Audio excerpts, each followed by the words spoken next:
दादा काय सांगू शकाल, रोप कसं आहे? रोपाची क्वालिटी छान आहे दादा. जशी रोपाची काडी पण जाड आहे, जशी तुम्ही डिमांड केली होती तशी? तशी आहे. ओके.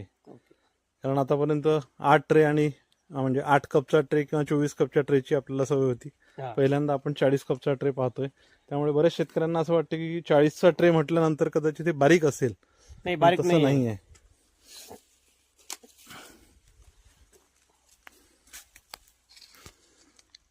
संपूर्ण ग्रोथ झालेलं 1 2 3 4 5 6 पानांचं रोप आहे. रूट डेव्हलपमेंट सुद्धा तुम्ही बघू शकता. आणि डबल कप असल्यामुळे तुम्हाला ट्रेमधून रोपं काढायला सोयीचं होतं. हा कप जसाच्या तसा तुम्ही फुलीवरती ठेवू शकता लागवड करायसाठी. ज्यावेळेस लागवड करायची आहे त्याच वेळेस याला कपामधून काढून तुम्ही लागवड करायची आहे. त्यामुळे ट्रेमधून रोप काढलं आणि नुसतं कोकोपीटचं कोरडं रोप तिथे जर पडलेलं राहिलं तर बरेच वेळा नुकसान होतं, मर जास्त जाऊ शकते. याच्यामध्ये तो चान्स नाही आहे.